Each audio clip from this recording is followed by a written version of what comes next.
Are you planning to start your business in your teens or at any younger age? Don't start it without knowing these things. In this video, I will be explaining the 5 winning tactics that are the roots of every successful business. These tactics will not only help you on the right path, but also help you to avoid the common mistakes the new entrepreneurs make. Many people start business and learn these things in the middle of their journey. But imagine having a clear roadmap to guide you, avoiding common pitfalls and building a business which you are always passionate about. So let's take your life as an example.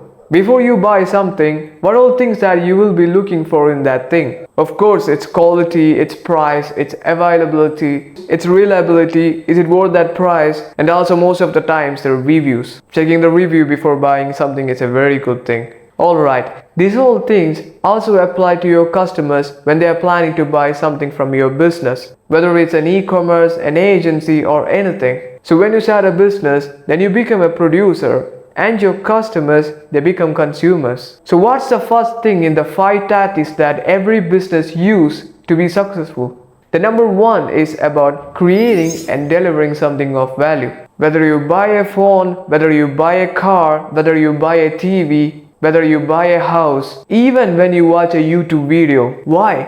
Because it delivers a value. Because it gives a value. You get a value there. If you are a stockbroker, then how do you provide value? You provide value by offering expert financial advice and investment strategies. If you are an e-commerce business owner, then you will be providing seamless business experience with competitive pricing, fast shipping, and excellent customer service.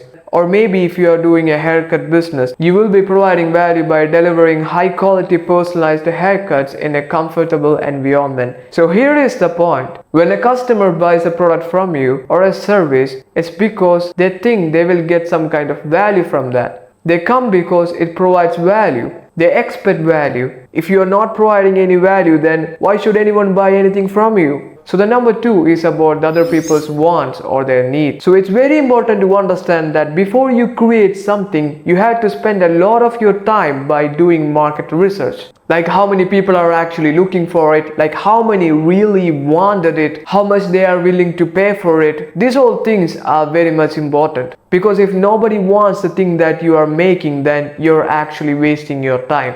I think you have heard about supply and demand. If many people want something but there is not much of it available, the price may go up. Like that, if there is a lot of something but not so many people wanted it, you know the answer, right? Number 3, at a price they are willing to pay. So after quality, price is one of the best ways to attract a customer. It's all about setting the right price. So creating a price tag which looks affordable for them, for your customer, but also profitable for your business. So how can we do that? How can we bring affordability for the customers and profitability for your business? You can take the popcorn strategy in the movie theater as an example. So when you look at the popcorn pricing strategy, you notice them in 3 different sizes, which is small, medium and large. So let's consider for the small, it's $50. For the medium, it's $70, and for the large, it's $110. And here, only a minute percentage of people will be buying the small and the large option, and the most focus will be on the medium size because it offers best value for that price. So what actually did we do here? What's this strategy mean? What's this all about? So even though the $50 option is affordable, they felt it's not value for money.